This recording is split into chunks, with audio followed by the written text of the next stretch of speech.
on certain sector. So these are the components ataupun stocks inside ataupun under healthcare industries. Kita ada Advanta dan sebagainya lah. Okay, kamu pandai juga kan baca ni, apa itu open, apa itu last, apa itu buy, sell, whatever semua. Volume tu apa, market capitalization tu apa. So kamu kena tahu tu dalam Bursa Malaysia. I'm not going to ulang lagi benda tu. Kalau kamu mungkin tak ingat, so later on kamu boleh check balik. So di sini kita ada lot of them. So macam mana mau pilih bolehlah mana-mana ya. Tapi sebelum ni saya sudah discuss dengan student on the Top Glove, which is syarikat yang membuat apa tu masak dan juga hand glove tu kan. So sekarang kita mungkin boleh cakap di Pharma kan. Di Pharma pun terlibat dalam vaksin punya thing, so that we can go to di Pharma. Kalau ada Pfizer ke apakah lagi bagus kan.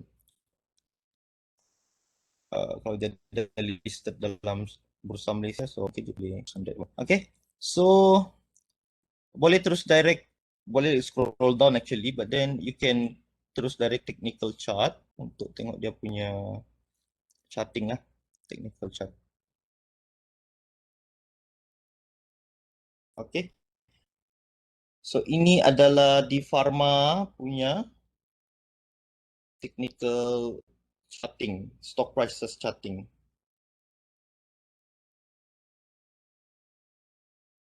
Macam semester lepas test dorang, okay, test dorang salah satu soalan dia yang 10 markah kah 20 markah. Saya suruh dorang record screen dorang di mana dalam apa namanya, Malaysia Stockbiz ni dia allow you to record your screen. Ada dia punya tools dekat situ, just click and then you can record the screens and save the video.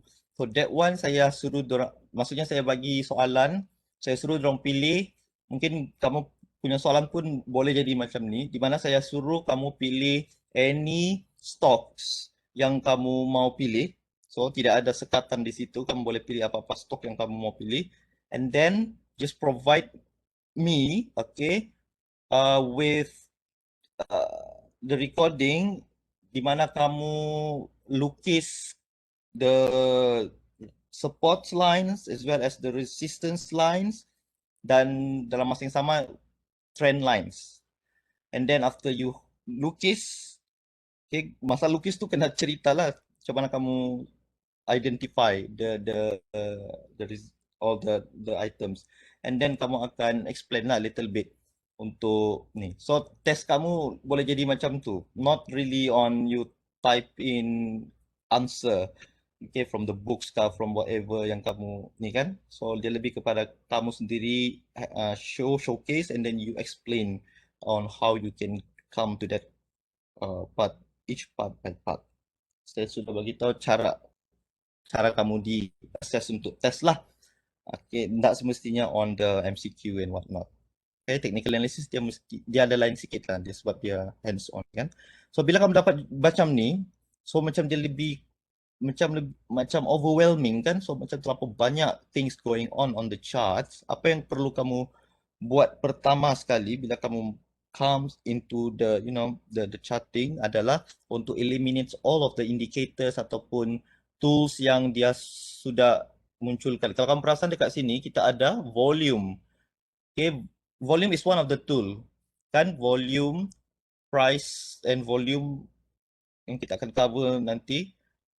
And then kita ada BB. Apa itu BB? Bollinger's Band pun kita akan cover later on. MA adalah moving average pun akan kita cover nanti, tapi ini moving average jenis 10 days. Dan kita ada MA moving average 200 days. Okay, kita ada di bawah ni, kita ada MACD, MACD, moving average, convergence, divergence pun kita akan cover later on. We have stochastic RSI, relative stochastic indicators pun kita akan cover later on. Okay, ikutkan ada banyak lagi yang saya tunjuk macam awal-awal kita punya semester kan. So untuk kamu punya basic support, resistance and trend lines, we are going to omit all of those indicators dulu. So kita tidak akan tengok on that particular indicator. So how to omit, nampak kan dekat setiap items di sini ni, okay, ada pangkah, ada X kan, so just click X untuk buang dia. So one by one kamu buang, dia akan go back to basic lah. Apa dia basic? Kita akan just tengok pada the prices only. Okay, on the prices, stock price. Inilah ni stock price. Kamu tengok turun naik ini adalah stock price punya movement. Alright, so this one dia specifically trend lines. Trend lines pula, sorry. Candlesticks punya stock price. Saya ada cerita sebelum ni, this stock price dia boleh di ada juga investor yang tengok yang just apa dia jenis apa saya punya sayang line chart, ada bar chart kan, ada line chart, ada bar chart. Yang untuk kamu yang lebih mudah adalah kita tengok pada candlestick and how to sebab tu saya suruh kamu baca juga nota on the candlestick. Okay, candlestick macam mana mau baca candlestick macam panjang ni apa. So dia ada berbagai jenis candlestick ya di pasaran. Okay, kita ada morning star, kita ada evening star, kita ada shooting star. Itu sebut pasal star, ada lagi jenis-jenis lain. So a lot of candlestick types. So kita mau fokus mana satu tidak ada ditetapkan, but then saya ada buat nota, nanti saya akan kongsi dengan kamu untuk terus kepada basic candlestick lah supaya kamu boleh faham apa maksudnya bila candlestick ni berwarna hijau dan berwarna merah, dan apa maksudnya bila ini kita panggil wick. Yang ini body candlestick ni ada dua part saja komponen utama, body dengan wick. Wick ni yang garisan lurus ni, lurus lah memang pun garisan kurus ni. Panjang dan pendek punya garisan ni pun dia ada maksud dia. Apa maksud semua tu, itu kamu kena baca bahagian candlestick. Kalau dalam syllabus kamu perasan candlestick punya chapter ni paling belakang. So saya kasih ke depan, saya dapat nota yang itu mau macam bukan tidak berbaloi lah untuk buat lecture, but then yang itu terlalu banyak kan, so better kamu just go through my notes sekejap lah. Maksudnya saya sudah simplify the notes yang mana kita akan perlu faham. Cumanya untuk melukiskan the lines and all, ada 3 benda ya kita akan lukis: support line, resistance line, and trend lines. Trend lines kita belum masuk secara spesifik, but then dia lebih kurang juga sebab support resistance pun boleh ditentukan ataupun boleh menentukan the trend lines. So macam mana mau melukis dia? So bila dia muncul, so kamu keluar dia punya indicators tidak berkaitan tadi. So kamu boleh pilih untuk sama ada mau zoom in or zoom out. Okay, you can simply use your wheel mouse tu untuk zoom in, zoom out. Dan kamu boleh pilih untuk mau observe selama berapa hari ataupun period. Bagi saya yang lebih selesa pada pandangan mata kamu lah. Kalau kamu tengok di bahagian bawah tu sebenarnya dia ada periods lah, macam from 12 contohnya, 12 of February until 29 of 28 February. So di sinilah kawasan dia kalau kamu observe. Okay, kalau kamu observe untuk satu tempoh period yang lebih lama lagi, so kamu boleh zoom out the screen. Okay, so kalau macam saya mungkin ada yang bagi macam suggestion atau tips, kamu boleh zoom out up to 10 times of zoom out. Aku tidak tahu apa maksud 10 times tu, tapi tips saya ikutlah kamu punya keselesaan pandangan tu ya. So di sini saya nak tengok sangat pada period di bawah. So saya pilih macam ni, kira okey sudah. Okey. Cara yang pertama, which is kita mau lukis the supports dululah. Masih ingat supports itu di mana? Di bawah kah di atas? Supports line? Ada yang ingat? Awas, sir. Bagus. Di bawah ya, supports line. So, of course the teori kamu sudah tahu lah kan teori yang dia kasih kait dengan the supply and demand punya ni. So, yang menyebabkan dia boleh ada bouncing back kan. Contohnya di sini kita boleh tengok sebab technical analysis ni there is no kata orang objektif punya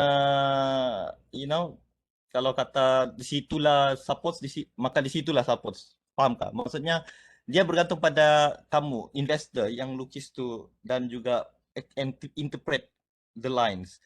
Okay? So boleh jadi yang kamu lukis supports tidak sama dengan kawan kamu yang lain. Sebab dia ada technical kan, so dia main dengan your beliefs, your whatever semua. But then the the idea is supports akan berada di bawah dan dia akan mengumpulkan para pembeli, buyers in the market. So bila dia accumulate ataupun dia herding ya, dia herds the stock buyers ni makin ramai, so dia akan menyebabkan harga itu eventually akan menjadi semakin mahal lah. Sebab banyak buyers kan, supply kurang. So harga akan naik. So bila harga naik, eventually dia akan ada satu kira line yang jadi flows yang tidak tertembuskan. Sebab dia akan bounce back to increase.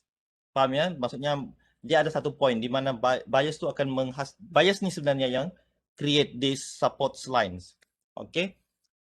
Begitu juga dengan resistance kemudian. So kamu boleh tentukan di mana kamu rasa support kamu mau lukis. So kalau dekat sini macam saya sebut tadi, kalau candlestick ni dia ada maksud. So kalau macam saya, kamu boleh pilih untuk lukis betul-betul di hujung line wick tadi, ataupun yang tiada line pun kamu boleh jadikan point untuk kiranya lukisan kamu lah. Boleh mana-mana ya. So di sini saya pilih area sinilah. Okay, sini. Saya rasa sini boleh jadi support. Sebab apa nanti saya tunjuk. Okay, untuk mau lukis line tu dekat sebelah kiri ni kalau kamu tengok ada banyak tools kan. So tools yang kamu boleh gunakan adalah yang pertama inilah. Okay, nampak ni di sebelah kiri atas sekali. Okay, atas sekali kat ini. Naik sikit. Dua sebelum atas sekali lah. Okay, yang namanya adalah Trendline Tools. Alright, Trendline Tools. So kamu boleh klik on that one. Kamu tengok dia akan keluar pop-up macam ni kan. So kamu ini color kamu boleh pilih. Takkan kamu mau pilih hijau juga kan. Dia punya candlestick sudah warna hijau dengan merah. So mungkin kamu boleh pilih color lain macam color apa dia, kuning kah. Yang penting dia visible on the screens lah. So saya pilih warna pink, black pink in the area kan. Okay, yang ini apa benda? Ini adalah ketebalan kamu punya lines. Kamu boleh pilihlah ketebalan mana yang kamu mau. Okay, itu tak perlu. Tu nah, lines so boleh seolah kamu lukis kamu punya lines dekat situ. So macam tadi saya cakap saya mau lukis. Dia sudah start melukis sana ya. Tak apa, kasih biar dia. Boleh delete. So tools semua tu ada. So kamu tinggal kasih adjust saja dia ya. So saya macam pilih sini. Ini sebagai saya punya. Okay.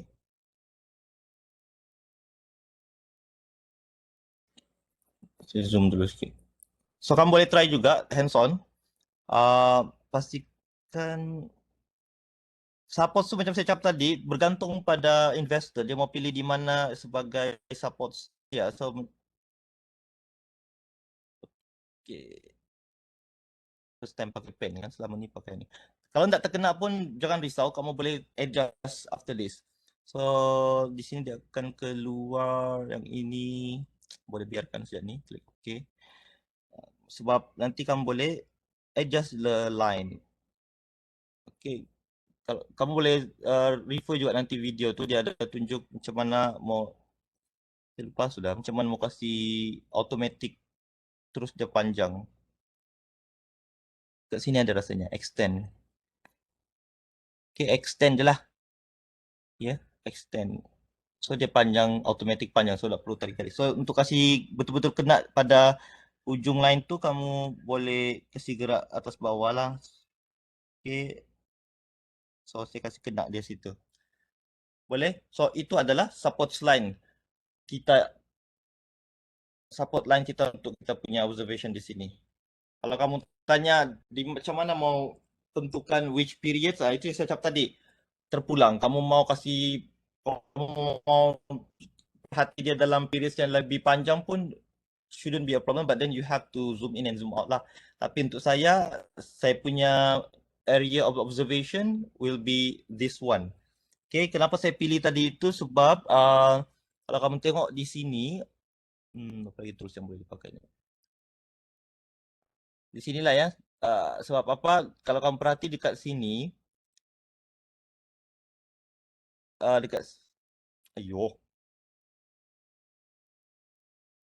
kau perhati dekat situ, dekat sini ni, dekat sini pun dia touch kan. Sebab kenapa saya pilih dekat sana tadi, sebab macam saya sebut sebelum ni, a good trend lines ataupun a good support resistance punya, lines, trend lines atau whatever, dia kena touch at least 2 atau lebih prices. Maksudnya kalau masa dia touch pertama kali dekat sini, supposed to be dia touch dekat sini dululah, dekat yang hijau ni kan. Okay, masa dia touch dekat situ, dia tidak semestinya indicate that one is the support lines for that period. Why? Because dia baru sekali touch kan. But then dia akan turun naik and some point in the future dia akan touch kali kedua juga pada harga yang sama at around ni, harga sebelah kanan sekali. Kamu boleh tengok harga dia 1,557.99. Okay, around this prices. So dia touch lagi kali kedua pada tarikh dia ada di bawah, kamu boleh tengok. Kan pada bila ni? Around tu dah berapa ni 25 Februari. So the first time dia touch adalah pada 12 November. Oh, jauh betul kan? Ada orang tengok pada tempoh masa terdekat. So macam tu saya cakap lah. Kalau kamu tengok pada period yang lebih dekat, kamu boleh jadi kamu punya support lines tu berubah daripada yang itu kepada yang di atas ni. Sebab dia punya tempo period kan, nampak kan dia touch ada 2 kali dia touch, walaupun dekat bawah ni kiranya dia terlebih, but then bukan itu kita punya support lines. Support line kita sebenarnya adalah yang ini. Alright? Sebab dia touch lebih daripada sekali dan dalam period yang lebih dekat lah. And then yang terlebih ni apa? Saya ada sebut minggu lepas, yang kalau terlebih ni kita sebut sebagai breakout. Alright, di mana dia akan menembusi harga support line tu. So bila berlaku breakout, biasanya itu adalah signal kepada investor untuk membeli ke menjual. Untuk dia buat apa? Beli, sir. Kenapa dia beli? Sebab harga selepas breakout. Bukan betul lah, menjual sudah kah, beli. sir? Trigger to sell. Dia punya decision akan beli. Okay, sebab dia tahu lepas dia breakout tu dia akan start naik harga dia. So of course kau mau beli pada harga yang paling rendah kan? Faham tak? So support lines tu maksudnya di situ adalah kawasan di mana para pembeli akan ramai. So bila satu masa dia break, bila break tu maksudnya dia akan terus bounce back. Bounce back maksudnya dia akan naiklah harga. So of course you want to buy at the lowest price.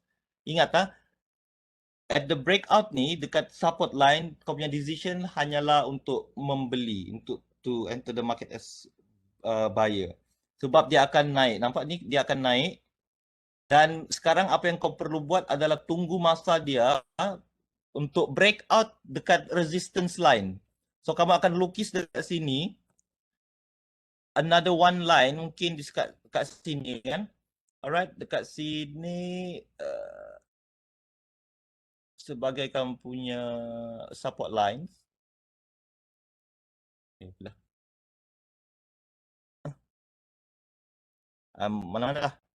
Saya butuh melukis sini ni. Tapi support lines ya. Maksudnya after kalau kamu perasan dekat situ, kamu nampak dekat situ kan. Ni kamu punya support line. Support line. Okay. Aloh. Mana-mana lah support line ya. And then dia ada breakout kan dekat sini. Breakout, selepas breakout kalau kamu perasan dia akan terus jatuh harga dia. So masa tu investor akan menjual sebab dia tahu itulah harga paling tinggi the stock prices can get. Sebab after that prices dia akan start turun pula. So itulah investor dapat keuntungan sebab dia sudah beli pada harga yang termurah dan eventually dia sudah jual pada harga yang paling tinggi. Nampak? And then macam saya cakap, technical analysis dia akan berulang-ulang. Dia akan start the same cycle again and again. Dia akan turun naik.